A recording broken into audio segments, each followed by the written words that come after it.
नमस्कार। आप सभी कैसे हैं? उम्मीद करता हूँ आप सभी स्वस्थ और मस्त होंगे। हमारा परिवार के इस मंच पे एक बार आप सभी का फिर से स्वागत है। आज जब मैं सुबह अखबार पढ़ रहा था तो अखबार की एक हेडिंग, रेलवे लाइन के आसपास पतंगबाजी न करें, जान को हो सकता है जोखिम। वाकई लगातार इस तरह की घटनाएं पतंगबाजी के दौरान देखी जाती है। मुझे याद है एक बार जब मैं किसी कार्यक्रम में शामिल होने के लिए अहमदाबाद गया था, तो जब मैं कार्यक्रम के लिए निकला तो मेरी नज़र सड़कों पे पड़ी और मैंने देखा कि दो पहिया वाहन के सामने एक यू आकार का रिंग बंधा हुआ है। और अक्सर दो पहिया वाहन में मैंने यह देखा, तो मेरे मन में सवाल आया कि भाई ये क्या व्यवस्था है? क्या लोग शौक के तौर पे लगाए हुए हैं कि इसकी कुछ वजह और है? तो मुझसे रहा नहीं गया और मैंने कार के चालक से पूछा कि भाई साहब ये क्या व्यवस्था है? तो उसने मुस्कुराते हुए पूछा, साहब आप लगता है अहमदाबाद पहली बार आ रहे हैं। मैंने बिल्कुल, मैं पहली बार आ रहा हूँ और इस तरह का दृश्य भी पहली बार देख रहा हूँ।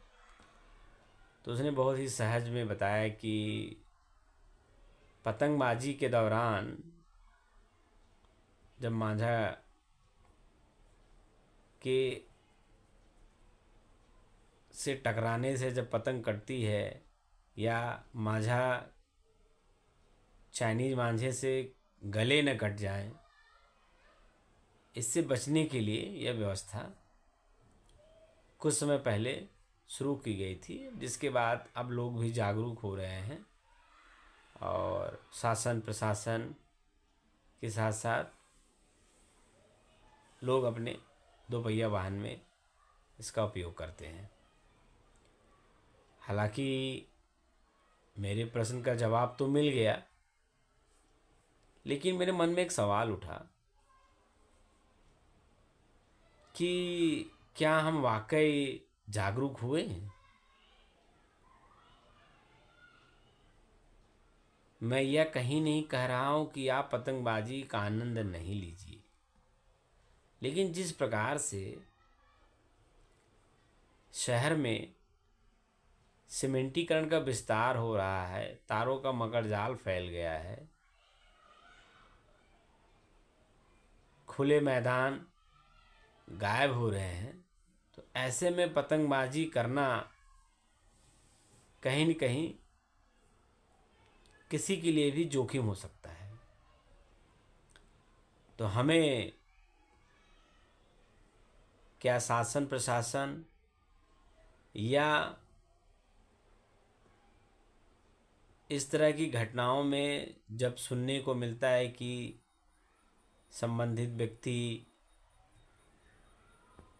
नौकरी के लिए जा रहा था, चाइनीज मांझे के चपेट में आने से उसका गला कट गया, तो मन को बहुत दुख होता है कि उसके परिवार या उसके आगे पीछे रहने वाले परिजनों का क्या होगा। तो कहीं न कहीं इस बात को इस मन से उठाने का मेरा उद्देश्य सिर्फ यही है कि हमें समय के साथ बदलाव और सतर्क के साथ सजग होना पड़ेगा। यदि हम पतंगबाजी करते हैं तो हमें खुले मैदान का चयन करना चाहिए। खासकर यदि अपने कॉलोनी में आसपास के बच्चे पतंगबाजी कर रहे हैं तो उन्हें भी इस बात का निर्देश दें कि इंसान ही नहीं, आसमान में उड़ रही पक्षी भी इसके घायल होते हैं। क्योंकि रेलवे विभाग ने जिस प्रकार से निर्देश जारी किया है कि हाई टेंशन तार में 24 घंटे बिजली का प्रवाह रहता है। यदि इसके संपर्क में चाइनीज मांझे आते हैं तो संबंधित व्यक्ति को नुकसान पहुंच सकता है। क्योंकि रेलवे ने सतर्कता और अपनी जिम्मेदारी को निभाने के लिए निर्देश तो जारी कर दिया, लेकिन इन निर्देशों का पालन करना हमें ज़रूरत है। अन्यथा इस तरह के आयोजन किसी परिवार के लिए खतरा बन सकता है। तो उम्मीद करता हूँ आप सभी पतंगबाजी का आनंद लीजिए, लेकिन कहाँ और कैसे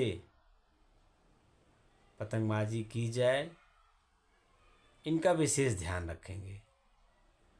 तो फिर एक नए विषय पे चर्चा करने के लिए